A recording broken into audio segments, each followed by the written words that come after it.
Vous avez vol un client. Les mots tombent comme la couperet d'une guillotine dans l'accueil feutre del Hôtel Beaumont. Pas de préambule. Pas d'explication. Just l'accusation, prononcée sur le ton froid et mesure de Madame Carole Estève, la directrice d'exploitation de l'hôtel, les bras croisés, le visage figé dans un masque de dégoût professionnel. Alice Moreau restait figée derrière le comptoir en marbre poli. Ses mains encore posées sur le clavier où elle enregistrait une réservation. Author d'Elle, la hall c'était tout. La douce musique de piano provenant du coin semblait soudainement envahissante. Trois clients qui attendaient près des ascenseurs s'étaient interrompus en pleine conversation. Deux collègues au bureau de la conciergerie s'étaient retournés pour fixer la skein. Même le bagagiste près de l'entrée s'était arrêté, la main sur un chariot à bagages. Pardon? La voix de Lise sortait plus faible qu'elle ne l'aurait voulu. Vous m'avez très bien entendu. Les talons de Madame Estève claquèrent contre le marbre alors qu'elle s'approchait de la réception. C'était une femme d'une cinquantaine d'années, impeccablement vêtue d'un costume gris anthracite, ses cheveux taillés en arrière d'une manière qui suggérait un contrôle absolu sur chaque détail de sa vie. Un client a signalé que de l'argent manquait dans un portefeuille que vous lui avez rendu ce matin.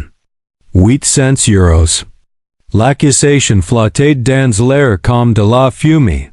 Alice sentit son visage s'empourvir. Ce n'est pas. Je n'ai pas. Vous étiez la dernière personne à l'avoir manipulé. Il l'avait laissé sur la terrasse du petit déjeuner. Vous l'avez apporté la réception. Vous l'avez ouvert pour vérifier l'identité. Le ton de Madame Estève n'était pas menti. Il n'en avait pas besoin. La certitude dans sa voix suffisait. Oui, pour trouver son numéro de chambre, mais j'ai. Et maintenant, l'argent est disparu. La gorge de Lise se serra.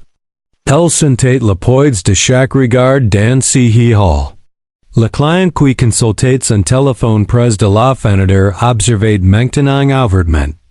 Une femme de chambre avait émergé du couloir, figée dans l'encadrement de la porte. Ce n'était pas une conversation privée. C'était une exécution publique, j'ai comme les billets. Dit Alice d'une voix plus ferme, bien que ses mains commençaient à trembler. Il y avait 800 €. Je l'ai inscrit dans le registre des objets trouves. Je l'ai personnellement déposé dans sa chambre. En entier. Il prétend le contraire. Alors il ment. Les mots sortiront avant qu'Alice me puisse les redire. Dans le silence qui suivit, elle réalisa qu'elle venait d'aggraver la situation. L'expression de Madame Estève ne changea pas, mais quelque chose de froid brilla dans ses yeux. Vous traitez un client de mentor. Un client qui séjourne chez nous depuis 6 ans. Un client qui n'a jamais fait de fausses réclamations. Je ne le traite de rien. Je vous dis ce qui se passe. Ce que vous prétendez se passe. Alice sentait le sol se dérober sous ses pieds. Ce n'était pas une conversation. C'était un verdict. Madame Estève, je vous en prie. Elle gardait la voix basse professionnelle, bien que chaque instinct lui dictait de crier, de se défendre, d'exiger la justice. Vérifiez les images de sécurité. Je suis allé directement à la terrasse au bureau. J'ai enregistré le portefeuille. Je suis allé directement à sa chambre. Il n'y a pas eu d'art. Pas d'occasion de. Les caméras de ce couloir sont en maintenance depuis longtemps. Évidemment, les mains de Lise s'agrippèrent au bord du comptoir. Elle ressentit une étrange sensation de légèreté, comme si elle regardait la skein arriver à quelqu'un d'autre. Mais la peur était réelle. L'humiliation était réelle. Et les conséquences, elles voyaient déjà se former dans l'expression de Madame Estève, sur un réels Alsacie. C'est votre 2 mois parmi nous. Continua Madame Estève d'une voix clinique, détachée. Vous toujours en période d'essai. Vous comprenez ce que cela signifie. Elise comprenait. Cela signifiait qu'elle n'avait aucune protection. Pas de représentation syndicale. Pas de recours. Cela signifiait qu'il pouvait la renvoyer sans explication, sans procédure, sans appel. J'ai besoin de ce travail. De doucement Elise. C'était une erreur de montrer à ses faiblesses. Elle sait que les mots sont quittes à sa bouche. Mais c'était aussi la vérité. Elle avait besoin de ce travail. Pas par fiat, ni par ambition de carrière, mais parce que les médicaments de SMR coûtaient 340 € par mois. Parce que le lawyer de leur appartement exigu du 18e arrondissement arrivait à échéance dans 12 jours. Parce qu'elle avait déjà épuisé ses économies pendant les 6 mois de chômage après les fermetures. Liées à la pandémie. L'expression de Madame Estève ne se doucit pas. Alors vous auriez dû réfléchir avant de décider de voler un client. Je n'ai rien volé. Votre contrat est rompu avec effet immédiat. Vous allez rendre votre badge à l'accueil de votre caissier. La sécurité vous escorter au des lieux. Le monde semble basculer. Vous n'y pouvez pas. Je peux, et je le fais. Madame Estève se tourne vers l'un des réceptionnistes qui se tenait à proximité. Un jeune homme nommé Julien qui avait formé Alice lors de ses premières semaines. Julien s'était plat appelle la sécurité. Julien hésita, s'assit faisant la navette entre Madame Estève et Alice. Pendant un instant. Alice crut qu'il allait parler, dire quelque chose. Il était là quand elle avait enregistré le portefeuille. Il avait vu remplir le formulaire. Mais il se contenta d'acquiescer et de saisir le téléphone. C'est alors qu'Alice remarqua l'homme il était assis dans l'un des fauteuils. En cuir près de grandes fenêtres donnant sur la cour. Plus âge, la soixantaine environ, avec des cheveux argentés et un pardessus bleu marine bien couplé soigneusement à ses quittes. Il tenait un journal, mais il ne le lisait pas.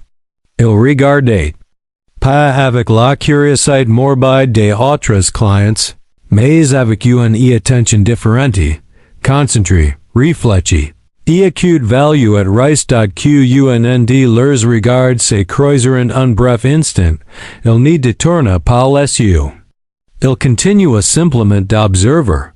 Puis la voix de Madame Estève coupa ses pensées. Votre badge, Mademoiselle Moreau. Elise détacha le badge de son uniforme.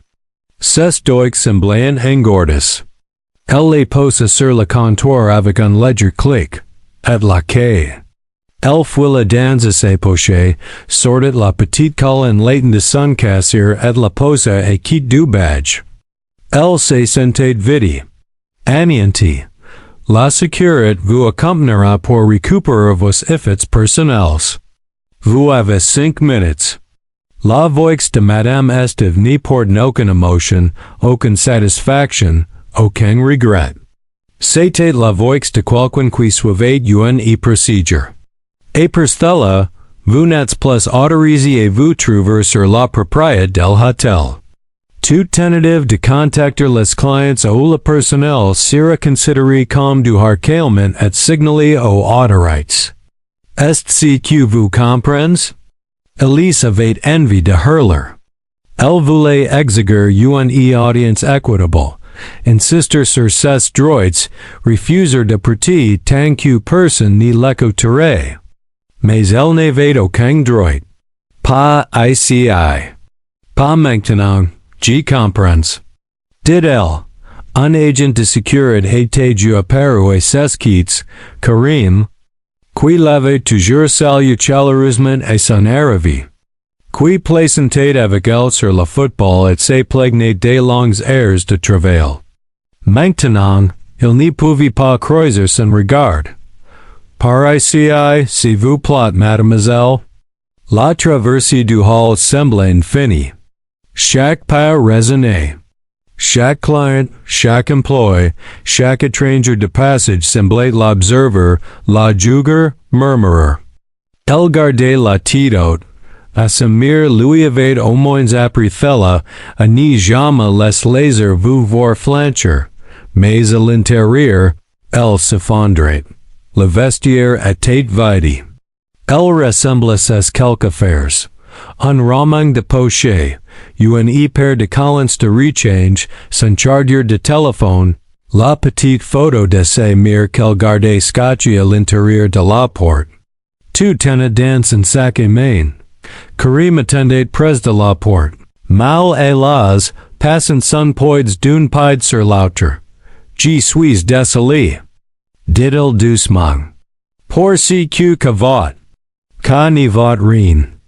Répondit Alice, et elle regretta immédiatement la durée de ses voix. Rien de tout cela n'était de ses fautes. Je suis désolé. Je suis juste. Je sais. Als marchant à travers les corps de service, loin des espaces publics, vers la sortie du personnel qui s'ouvrait sur une rue étroite derrière l'hôtel. L'air de novembre était froid et humide. Alice resserra son manteau. Alice. Elle se retourna. Karim s'était approché, la voix basse. Si, dit-il celui qui s'est plaint. Monsieur Ferrand. Chambre 407. Il jeta un coup d'huile vers la porte, sachant qu'il était seul. Il a déjà fait cas. Son cœur fit un bond. Quoi? Pas ici. Mais je n'ai entendu parler. Il a séjourné la Maison Blanche l'année dernière. La même chose s'est produite. Une femme de chambre a rendu un objet, puis elle s'est plainte de l'argent manqué. Elle a été renvoyée. Pourquoi n'avez-vous rien dit? Le visage de Karim se crispa entre la culpabilité et la peur. Parce que j'ai besoin de s'y trouver moi aussi. Et Madame Esteve. Elle n'écoute pas. Surtout pas nous. Avant qu'Alice n'y puisse répondre, la porte de service s'ouvrit et un autre agent de sécurité apparut. Karim recula immédiatement, reprenant une expression neutre. Elle s'en vit. Dit Karim à son collègue. Alice sortit dans la ruelle sans un mot de plus. Derrière elle, la porte se referma avec un bruit métallique sourd. Elle resta là un instant. Son souffle formant de la bouée dans l'air froid, essayant de dégager ce qui venait de se passer. Renvoyé. Accusé publiquement. Humilié. Escorté comme un criminel. Et le père? La partie qui lui tordait l'estomac était qu'elle savait que la vérité n'avait aucune importance. La parole de Monsieur Ferrand aurait toujours plus de poids que la sienne. Ses 6 années de fidélité à l'hôtel, son costume de classe affaires, son assurance de privilège, tout cela l'emportait sur son honnêteté. Son dossier, son besoin. Elle commença à marcher. Ses pas résonnant contre les murs étroits de la ruelle. Elle n'avait aucune destination en tête. Elle avait juste besoin de bouger, de mettre de la distance entre elle et le hôtel Beaumont, de respirer un air qui n'avait pas le goût de la honte. Mais à chaque pas, la réalité s'ancrait plus profondément en elle. Pas de travail. Pas de référence. Aucune explication qu'elle pourrait donner à de futurs employeurs qui n'y ressembleraient pas à une excuse. Et per que tout, aucun moyen de payer les médicaments de s'aimer con l'ordonnance. Actuelle expirait dans 2 semaines. Elle atteignit le bout de la ruelle et s'arrêta. Regardant la rue parisienne animée au-delà. La ville continuates en cours, indifferent et sans désastre. Les voitures patientes. Les gens se pressent sur les trottoirs. Amitifuls dans des carpes et des manteaux, concentrent sur leur propre vie, leurs propres problèmes. Elle sortit son téléphone. Elle devait appeler à sa mère, expliquer pourquoi elle rentrait plus tôt, trouver ce qu'il fallait faire ensuite. Mais alors que son doit surveiller le contact, elle ne peut s'y résoudre. Pas encore. Elle ne supportait pas l'idée d'entendre l'inquiétude dans la voix de sa mère, la façon prudente dont elle essaierait de cacher à ses pères l'inévitable question. Qu'est-ce qu'on vient faire? Elle n'avait pas de réponse. Une notification de message apparut sur son écran. C'était Julien, le récipité je suis désolé pour ce qui se passe. Je ne pense pas que tu l'aies fait. Mais je ne peux rien dire. Tu comprends. Elle comprenait parfaitement. C'était bien là le problème. Tout le monde comprenait. Tout le monde savait comment fonctionnait le système, comment le pouvoir protégeait le pouvoir, comment le silence vous gardait en sécurité alors que parler vous détruisait. Elle rangeait son téléphone et continua de marcher elle single quotes et ppartement, comme quand elle rentra 2 heures plus tard. Sa mère, Françoise, se reposait sur le canapé, une couverture sur les jambes, regardant les informations de l'après-midi à bas volume. Et 61 ans. Elle paraissait plus vieille qu'elle ne le devrait, les années de maladie avaient les leurs marques, gravant des lignes de douleur et de patience sur son visage. Tu es rentré tôt. Dit Françoise en tournant lentement la tête. Puis elle vit l'expression d'Elise. Qu'est-ce qui se passe?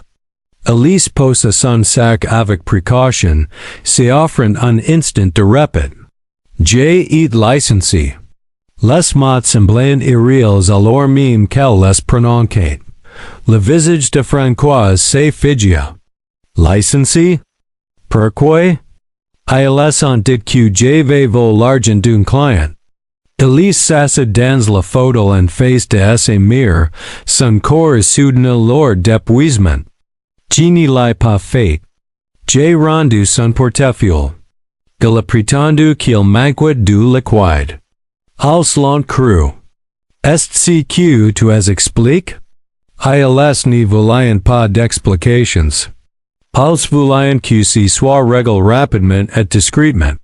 Françoise resta silencieuse un long moment, les mains jointes sur ses genoux. Quand elle finit par parler, sa voix était calme, mais Elise pouvait déceler la peur. Peux-tu contester? Avec quoi? J'étais encore en période d'essai. Ils n'ont pas besoin de motif pour remplir le contrat. Et même si je pouvais me battre, fallait prendre des mois, peut-être des années. Nous n'avons pas ce temps-là. Tes économies sont presque épuisées, maman. Le lawyer est dans moins de 2 semaines. Tes médicaments? Elle s'interrompit. Le poids de la situation la crescent. Françoise tendit la main, et sa main fin trouvant celle d'Elise. Nous trouverons une solution. Tu trouveras un autre poste. Tu y arrives toujours. Mais Elise percevait l'incertitude dans la voix de sa mère. À 42 ans, avec un trou dans son parcours professionnel, et maintenant un licenciement sans référence, trouver un autre poste dans l'hôtellerie serait presque impossible. Le malheur était petit. La bouche aurait circulé. Et sans pouvoir expliquer ce qui s'était réellement passé, elle serait marquée comme un risqué. J'aurais dû me taire. Dit Elise plus pour elle-même que pour sa mère. Quand elle m'a accusé, j'aurais dû simplement m'excuser, accepter, passer à autre chose. Et les croire que tu es une voleuse? Au moins j'aurais encore un travail. Tu aurais un travail sans dignité. C'est percu de ne pas avoir de travail du tout. Elise voulait y croire. Elle voulait croire que la dignité comptait, que la vérité comptait, que faire ce qui est juste finirait par être récompense. Mais en cet instant, avec les ordonnances de ese mir qui s'esposaient et la créance du lawyer qui approchait, la dignité ressemblait à un luxe qu'elle ne pouvait pas s'offrir. Cette nuit-là, Elise resta éveillée dans son lit étroit, fixant le plafond de sa petite chambre. L'appartement était silencieux, hormis le bruit occasionnel du trafic dans la rue et le ronronnement du réfrigérateur. Son esprit repassait le skein du hall en boucle, la certitude glaciale de Madame Esteve. Les clients qui observaient ses propres protestations insuffisantes, elle pensa à Monsieur Ferrand. Dans la chambre 407. Quel genre de personne inventait des accusations de volume contre des employés au salaire minimum? Qui gagnait? L'exercice cruel du pouvoir? Le plaisir mesquin de détruire le gagne-pain de quelqu'un pour 800 euros qu'il dépensait probablement sans counter pour un seul dinar? Et puis elle pensa à l'homme dans la hall. Si monsieur plus âge aux cheveux argentés et au journal. Celui qui avait tout observé avec cette attention étrange et concentrée. Pourquoi était-il resté gravé dans ses mémoires? Il y avait eu une douzaine de témoins de son humiliation.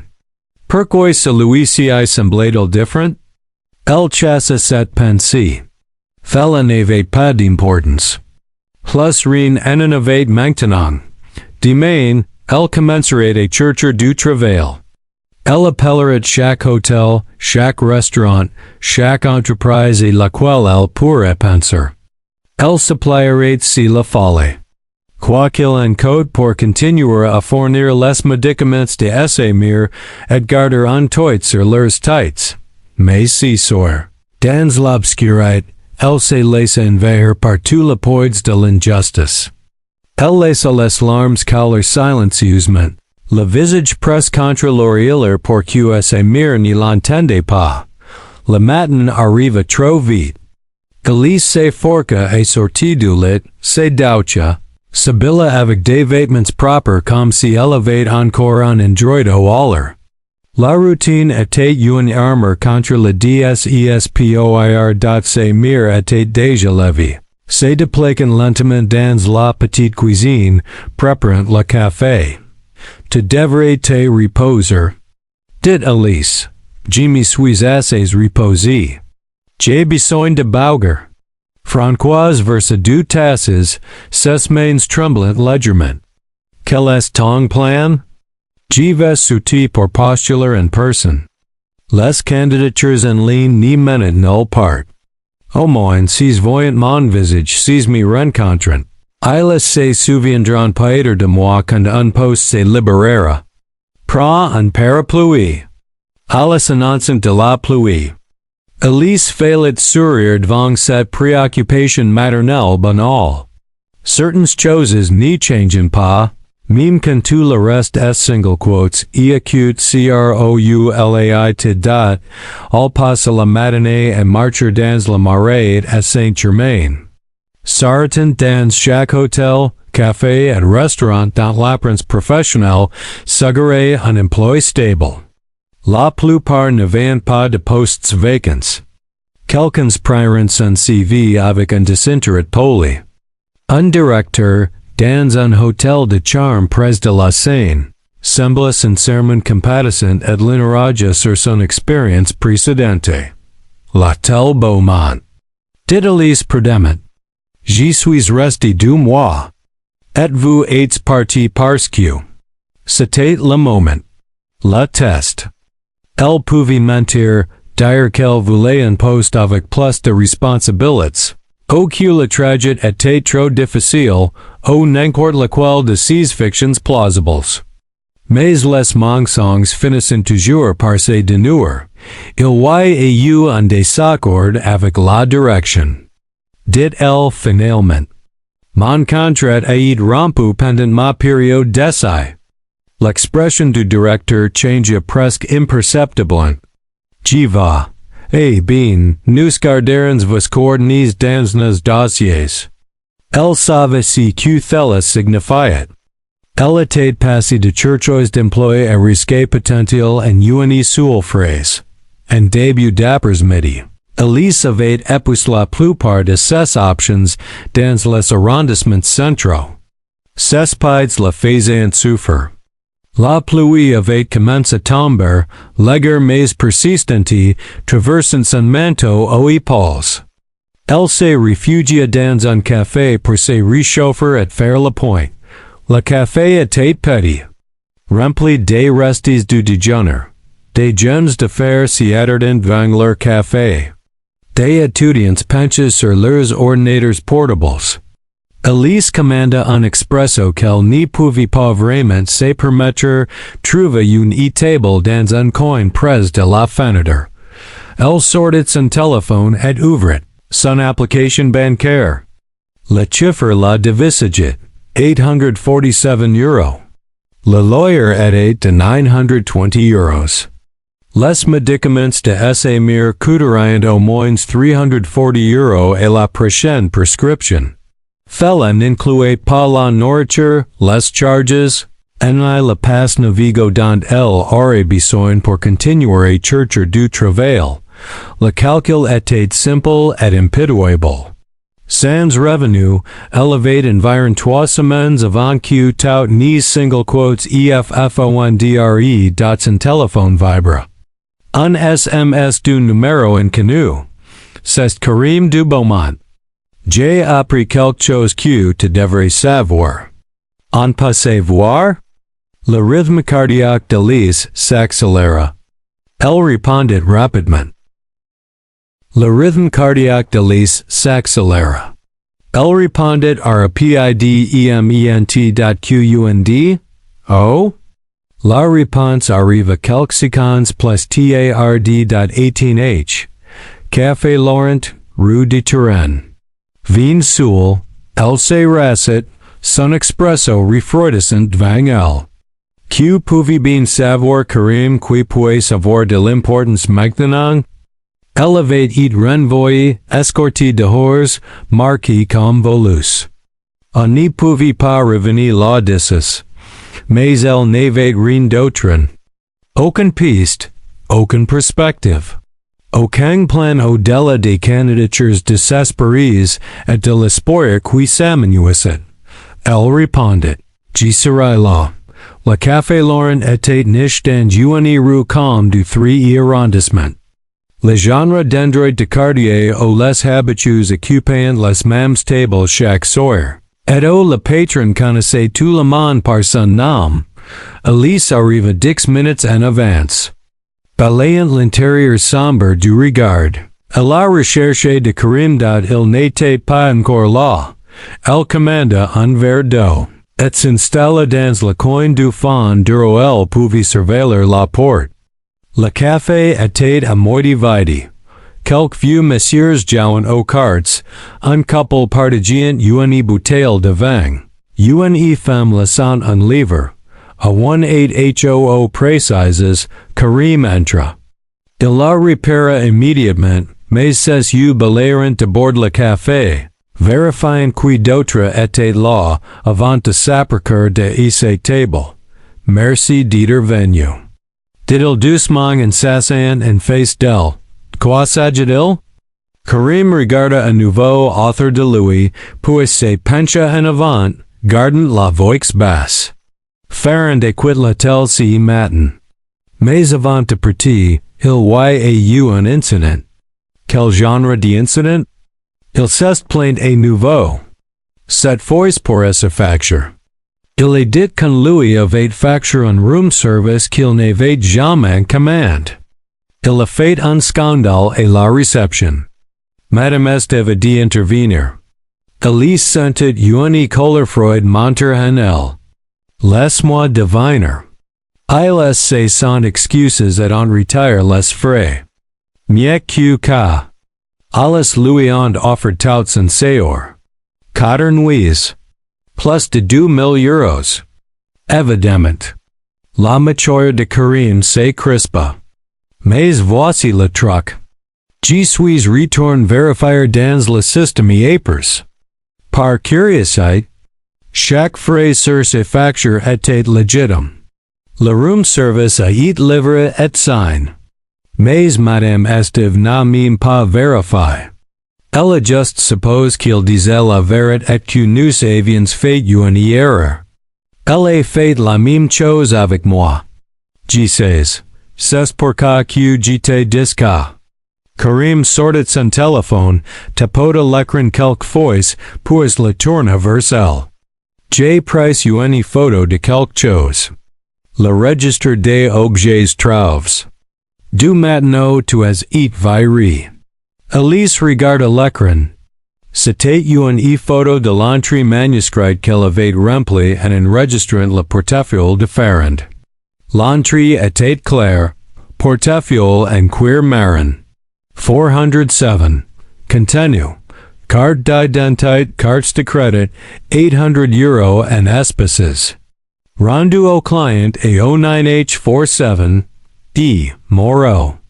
Tu as compte l'argent et tu l'as enregistré. Dit Karim, c'est documenté. Et regarde ka. Il fit glisser vers une autre photo. Ka vient de la surveillance vidéo. Le horidatage monteur que tu vas et la chambre 407. 09H45. Tu vas rester moins de 2 minutes. Les caméras de ce couloir étaient soitisant en maintenance. Elles l'étaient. Mais la caméra de la cage d'escalier n'y l'était pas. Elle t'a filmé montant à son étage. Et ici, il fit encore glisser. S'estoy redescendant à 09H47. Exactement au moment où tu as dit être revenu. Elise fixe les images. Pourquoi me menteurs tu cas? Parce que je pense que tu as pigi. Et je pense que faire de déjà fait cas. Tu as dit cas higher. Et la-t-elle? J'ai posé des questions. J'ai appelé un ami qui travaille à la Maison Blanche. La femme de chambre qui est renvoyée s'appelle Amina Belkacem. Elle est marocaine, mère célibataire, elle cumule 2 emplois. Elle a perdu les 2 après avoir été accusée. Mon ami m'a donné son numéro. Karim Hasida. Je pense que tu devrais lui parler. Elise prit une lente inspiration. À quoi fait servir elle? J'ai déjà été licenciée. Il n'y a pas de procédure d'appel. Peut-être pas pour toi. Mais si 2 personnes ont été faussement accusées par le même client, c'est un schéma récurrent. C'est une preuve de fraude. Une preuve pourquoi?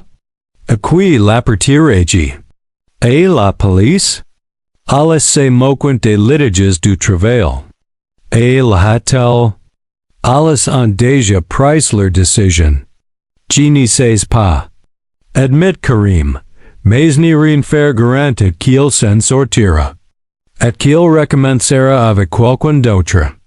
Elise baisse les yeux vers les photos sur le téléphone, vers l'entrée du registre qu'elle avait rempli si soigneusement, croyant que la documentation et la honnêteté la protégeraient. Comme fait semblait naïf maintenant, mais Karim avait raison sur un point.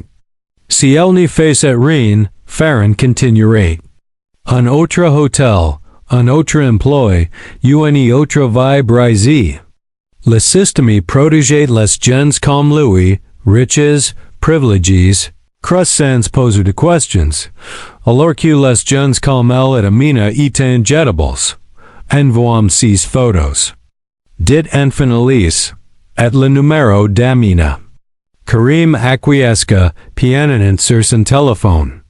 J'étais les envoie. Mais Lisa, sois prudent. Si Madame Esteve découvre que j'étais, je serai vers moi aussi. Je comprends. Il se leva pour partir, puis marqua une pause. Pour si tu cavat, tout le monde et le hotel sait que tu ne l'as pas fait. C'est juste. On n'est pas rien dire. Après son départ, Alice reste seule avec son verre d'eau et les photos désormais enregistrées sur son téléphone. Elle ressentait quelque chose qu'elle n'avait pas éprouvé depuis qu'elle avait quitté le Hôtel Beaumont, un sentiment de détermination. Si n'était pas vraiment de l'espoir, la situation était toujours critique, ses perspectives toujours sombres. Mais c'était une direction.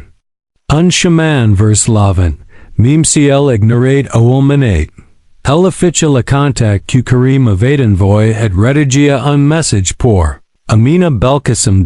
Je m'appelle Alice Moreau. J'ai été accusé de vol par un client nom Ferrand al Hotel Beaumont. On m'a dit que vous aviez vécu quelque chose de similaire.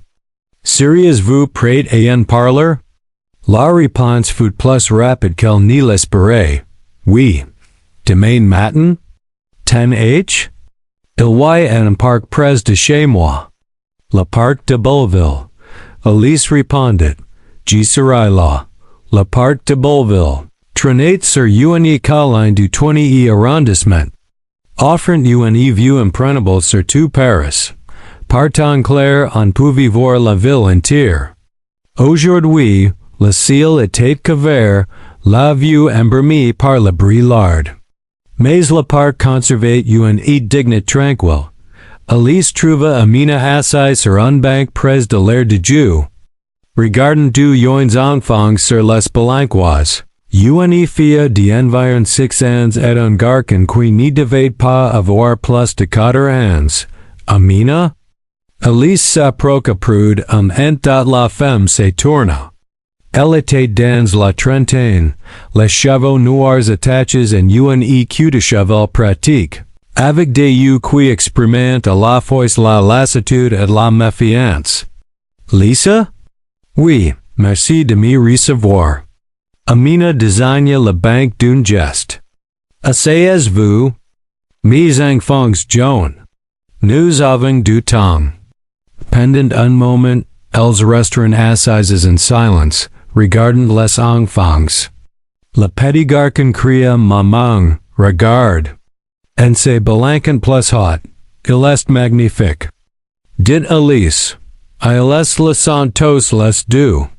C'est aussi pourquoi que je n'ai pas les moyens de me battre. La voix d'Amina était factuelle, sans apitoiement. Vous dites que Ferrand vous est accusé? D'avoir volé 800 euros dans son portefeuille. Je le lui ai rendu intact. J'ai tout consigne. Mais il a prétendu que l'argent manquait. Amina hocha lentement la tête. La même chose m'est arrivée.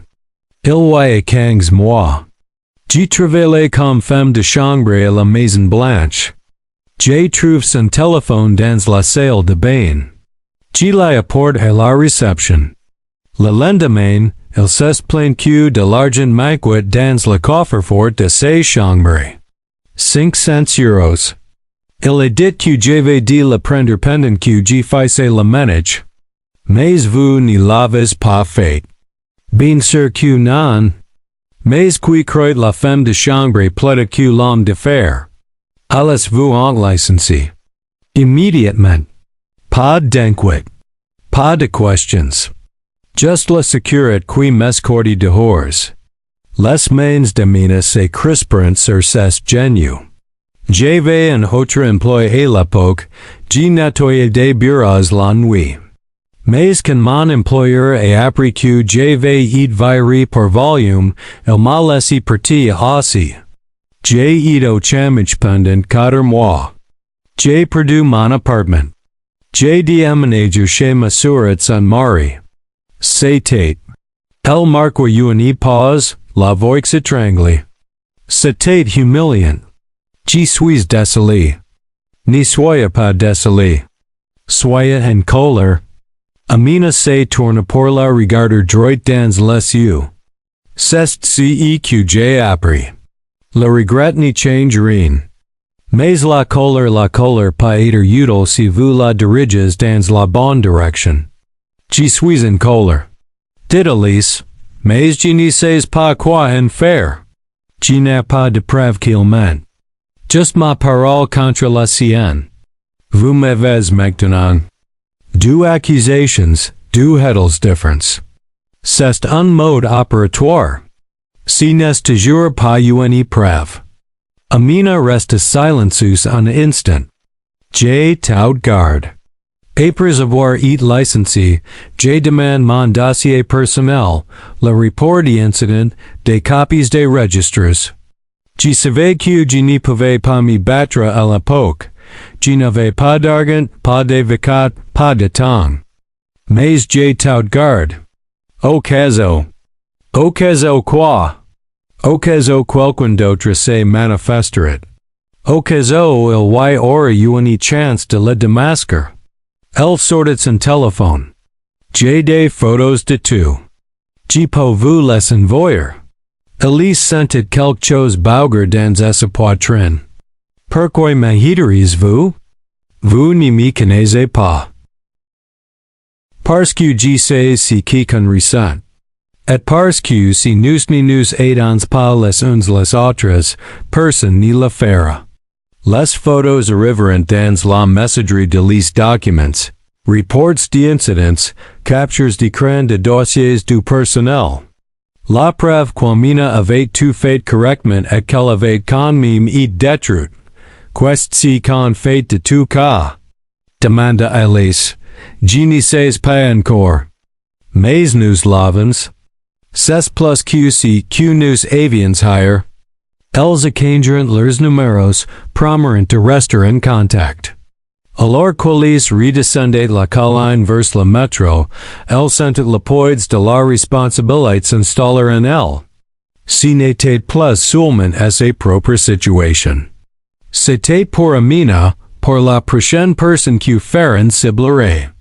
Contre un système qui permettait aux gens puissants d'utiliser des accusations, comme des armes sans conséquence. Mais elle ne savait toujours pas quoi faire. Et qui parler? Comment se faire entendre ce soir-là?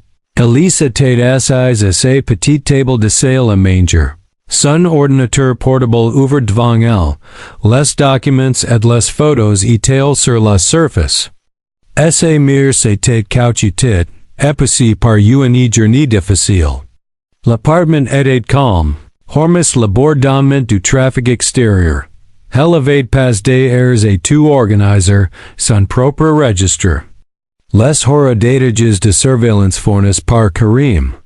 Les rapports d'incident d'Amina, la recurrence des accusations. Tout était là, documenté et indéniable. Mais dans quel but? Elle pouvait essayer d'aller à la police, mais les litiges du travail étaient des affaires civiles.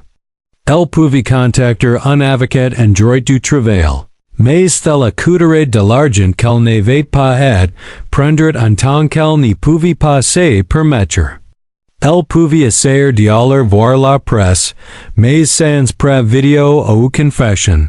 Si serait ses paroles et celles d'Amina contre celles d'un voyageur d'affaires respecté acute dans son téléphone vibra. Un SMS du numéro INCONNU Mademoiselle Moreau, ici un Monsieur Henry Deveau. J'étais présent à l'Hôtel Beaumont le jour de votre licenciement. J'aimerais vous parler d'ici dont j'ai été témoin. Seriez-vous disponible pour me rencontrer demain après-midi? Elise fixa le message. Henry Deveau. Si nom ne lui disait rien. Elle répondait prudemment. Puis-je vous demander qui vous êtes? La réponse arriva rapidement. Bien sûr, je suis investisseur. J'ai des intérêts commerciaux dans plusieurs propriétés hôtelières, bien que pas à Beaumont. Je me trouvais là pour un rendez-vous.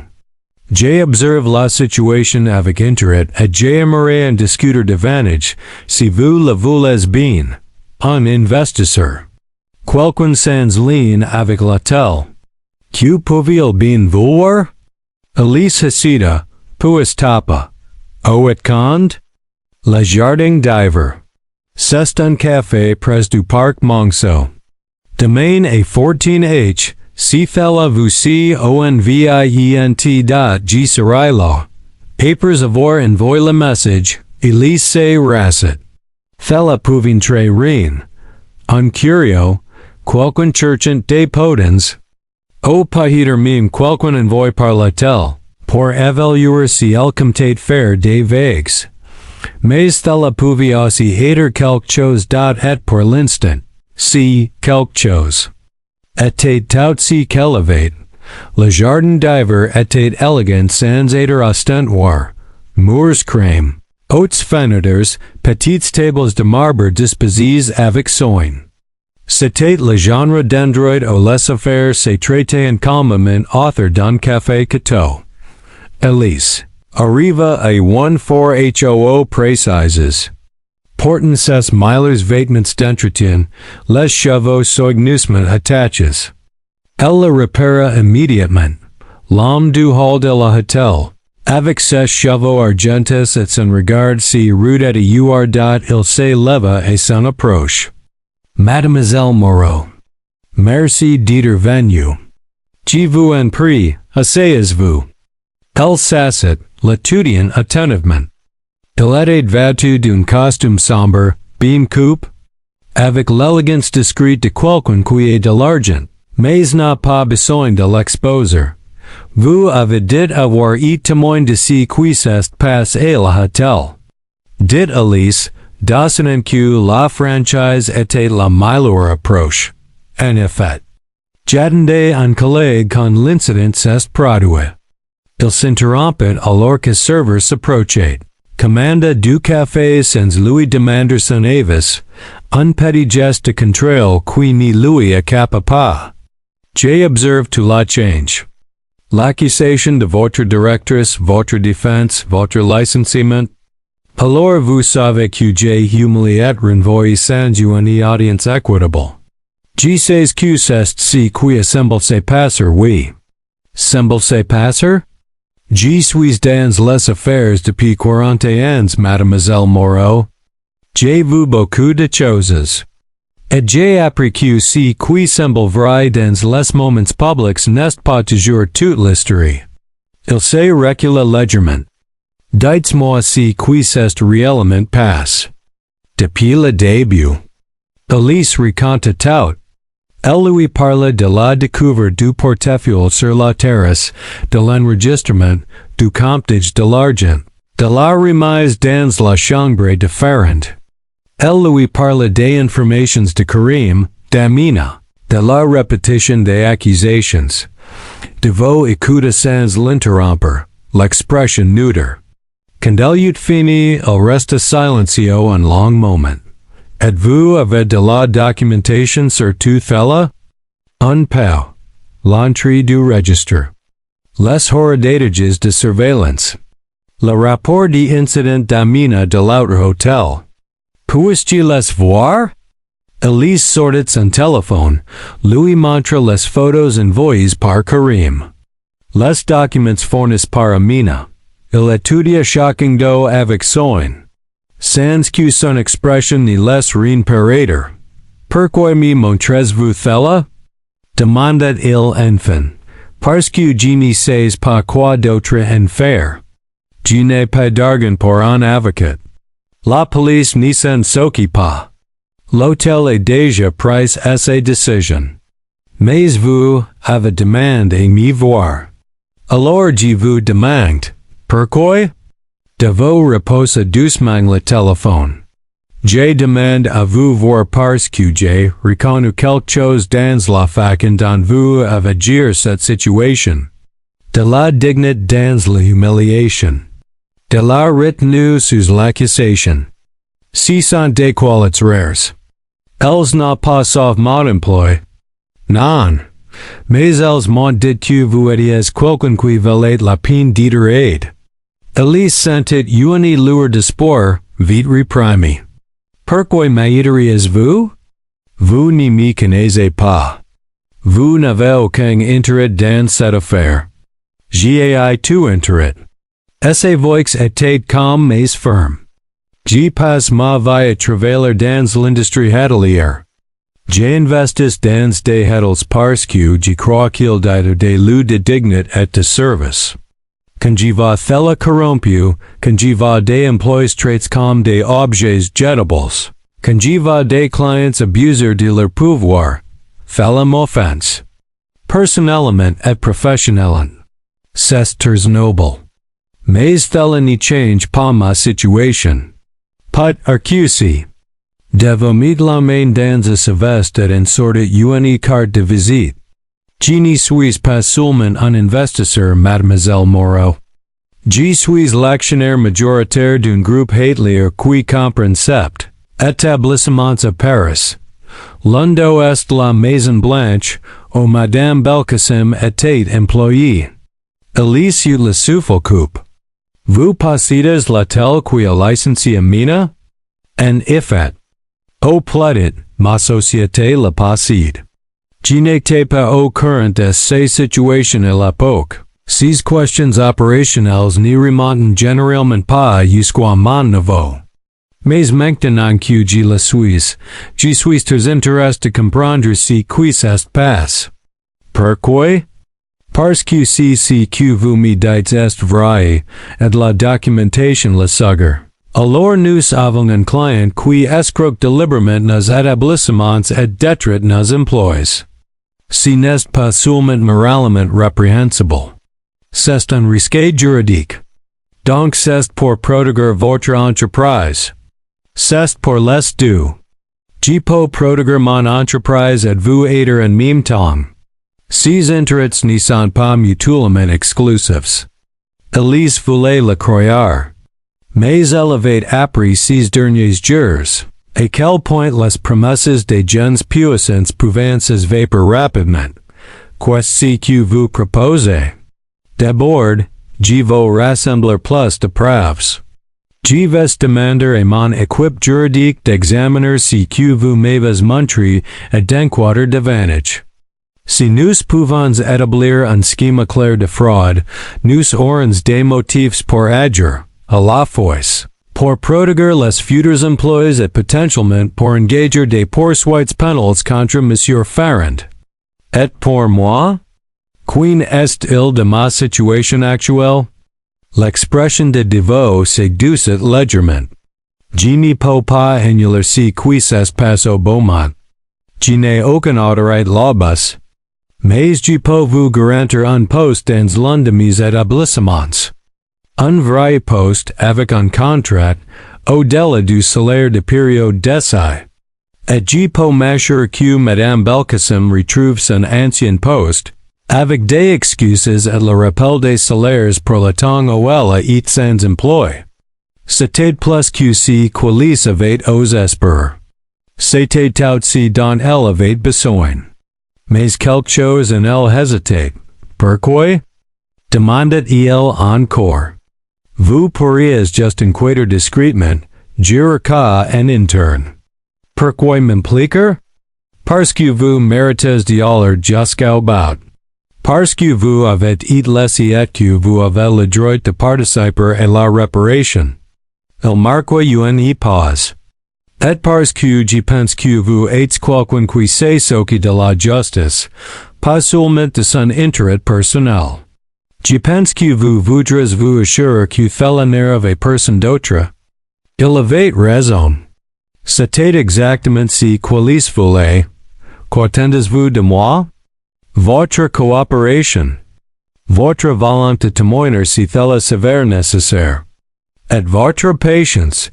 Cela ne se résoudra pas du jour au lendemain. Je le ferai. Mais j'ai une condition. Devo hausa un sourcil. Laquelle?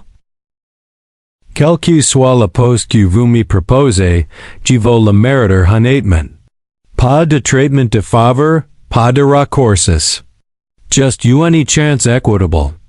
Un léger sourire traverse son visage. C'est là d'une raison pour laquelle j'ai voulu vous aider. Vous me rappelez pourquoi je me suis lancé dans ce métier au départ. Ils se serèrent la main par dessus la table. Les 3 semaines suivantes se déroulèrent, selon deux rythmes étranges, d'une lenteur glaciale par certains aspects, et incroyablement rapides par d'autres. Alice commença à travailler el hustle Vendôme, l'une des propriétés de Deveau près du jardin de Luxembourg. Le travail était similaire à ce qu'elle avait fait au Beaumont, mais l'atmosphère était différente. La direction était professionnelle mais pas froide. Les employés se parlaient avec respect plutôt avec crainte. Elle ne leur avait rien dit de ces situations, avait accepté le poste quand n'importe quel autre recrue à la réception. Deveau avait tenu parole. Pas de traitement de faveur, pas d'explications. Just du travail, mais dans les coulisses, les choses bougeaient. L'équipe juridique de Deveau avait été une inquiète discrète. Alice avant contact la Maison Blanche, récupère le dossier d'Amina, examine l'incident en détail. Alice avant demande les images de sécurité. L'hôtel Beaumont, c'est qui? Leur avait été refusé et interroge d'anciens. Employés qui avaient été témoins des plaintes de feraient qu'il. Découvrent était bien plus. Attendu que ce qualis avait subcon, feraient. Avait un historique d'accusations. Similaires remontant à 5 ans dans 4 heddles différents. Toujours avec le même schéma, un objet rendu par le personnel. Suivi d'une plainte pour argent manquant. Suivi d'un licenciement immédiat ou d'une mesure disciplinaire pour l'emploi impliqué. Dans chaque cas, l'employé était une femme en position vulnérable, travailleurs immigrés. Mères célibataires, personnes en période d'SSAI. Il ciblait les personnes qui ne pouvaient pas se défendre. Les preuves étaient accablantes. Mais monter un dossier juridique exige davantage. Alice avait besoin de prouver l'intention. De prouver qu'il savait que l'argent ne manquait pas. De prouver que les accusations étaient une fraude délibérée plutôt que tenace erreur. Cette preuve vint d'une source inattendue. L'un des enquêteurs de Deveau retrouva une ancienne collègue de feraient, une femme nommée Claire Michaud qui avait travaillé avec lui des années plus tôt dans une société financière. Contactée, elle s'était montrée étonnamment loquace. Il s'en vantait. Dit-elle à l'enquêteur au téléphone, la voix serrée par une vieille colère. Il appelait qu'à tester le système. Il créait délibérément des situations où le personnel paraîtrait coupable. Puis il regardait si la direction le croirait plutôt que il trouvait qu'adrel, un jet. Pourquoi ne l'avez-vous pas dénoncé à l'époque? Parce que j'étais son assistante. J'avais besoin de ce travail. Et il m'avait fait comprendre que le contraire briserait ma carrière. Elle accepta de fournir une déclaration écrite. Ce n'était pas une preuve directe des incidents spécifiques dans les heddles, mais cela établissait un comportement habituel et une intention. Fela montrait que les accusations de feraient n'étaient ni des erreurs ni des malentendances. C'étaient des actes de cruauté et acute lib et acute r et acute estat forts de ces preuves. L'équipe juridique de Deveau porta l'affaire devant la police. Pas comme un simple litige de travail, mais comme une fraude criminelle et une diffamation. L'enquête qui suivit fut d'une lenteur exaspérante. La police interrogea Alice et Amina, examina les registres des heddles, contacta d'autres victimes potentielles. Feraient, interroge, nia tout en bloc. Il pretendait que les accusations étaient des mensonges vindicatifs. D'anciens employés mécontents, mais son histoire commença à se ficher face au témoignage de Claire. Et au schéma identique des incidents dans plusieurs établissements. Son avocat Louis Cancela de régler l'affaire discrète ment. Il refusa. Il était convaincu que sa richesse et sa réputation la protégeraient. C'était une erreur de calcul. 8 semaines après son licenciement, Elise reçut un appel du bureau de Deveau. Il vient y avoir une audience. Louis dit l'avocat. Tribunal civil. Feraient est accusé de fraude et de diffamation. Le procureur veut que vous et Madame Belkacem témoigniez. Elise sentit son estomac se nouer. Quand? Dans 3 semaines jour pour jour. Sera-t-il présent? Oui. Son équipe juridique vient vous contre-interroger toutes les 2. Ce ne sera pas plaisant. Jimmy Misoki pas d'être plaisanti. Jimmy Soki de la justice. La voix de l'avocat c'est douce. C'est bien. Parce que vous aurez besoin de cette détermination. Les 3 semaines passeront dans un tourbillon de préparation, réunions avec les avocats, sessions d'entraînement au témoignage, révision des déclarations et des preuves jusqu'à ce qu'Alice, puis les reciter en dormant. Amina vint à l'une des sessions de préparation. Elle paraissait fatiguée mais résolue. Est-ce que tu es père? Demandait-il à Lisa pendant une pause. Je suis terrifié. Bien, que veut dire que tu comprends à quoi nous sommes confrontés? Est-ce que devient plus facile, la peur? Non, mais elle devient moins importante que la vérité. Le matin de l'audience, Alice s'habilla avec soin, professionnel mais pas ostentoire, respectueuse mais pas soumise. Elle voulait ressembler exactement à ce qu'elle était. Une travailleuse qui avait l'idée, la salle d'audience était plus petite que ce qu'elle avait imaginé, moins spectaculaire.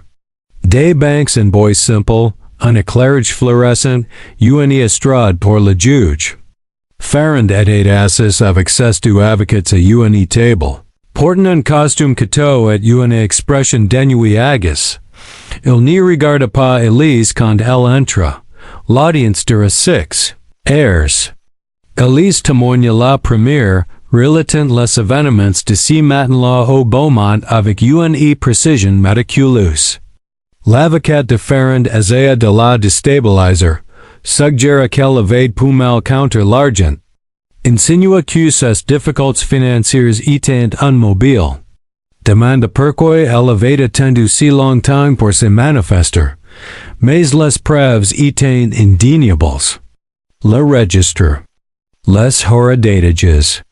Le schéma récurrent. Amina témoigna ensuite. La voix ferme même lorsqu'elle décrivit la perte de ses emplois, de son appartement, de sa dignité. Quand l'avocat de Feraient suggéra qu'elle agissait par amertume, Amina regarda directement Feraient et dit simplement, j'agis par vérité. Le témoignage écrit déclare Michaud fut vers au dossier. L'avocat en lut des extraits à haute voix. Les propres mots de Feraient se vantant de ses expériences. Avec le personnel lire, décrivant avec quelle facilité il manipulait la direction pour faire renvoyer quelqu'un. L'expression de Feraient finit par changer. La nuit agace c'est mieux en quelque chose de plus dur, de plus défensif. Son propre témoignage fut prudent, préparé, évasif.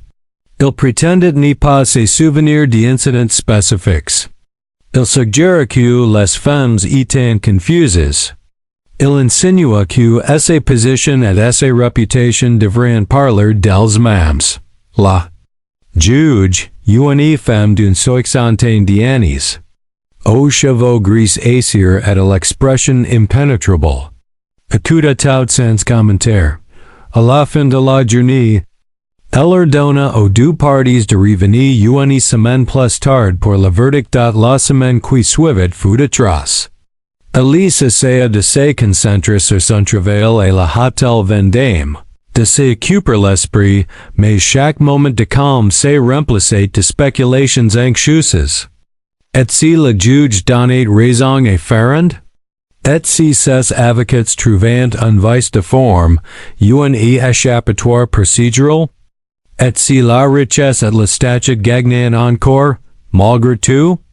Amina appela deux fois, ayant besoin de racherie, denendre qu'elle avait fait tout ce qu'elle pouvait, quoi qu'il arrive.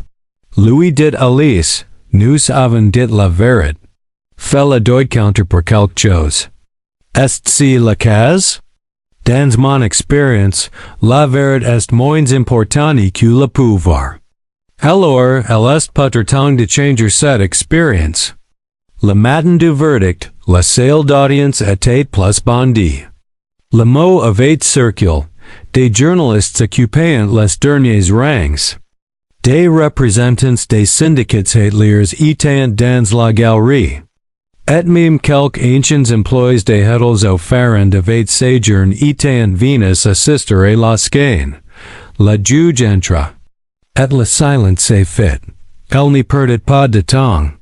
Elle commença par résumer les preuves sur un ton clinique et précis. Puis elle s'adressa directement à Feraient. Monsieur Feraient, les preuves contre vous sont substantielles et cohérentes. Vous êtes livré à un schème d'accusations frauduleuses qui entraîne le licenciement ou la sanction d'au moins 6 employés dans cadre, établissement sur 5 ans.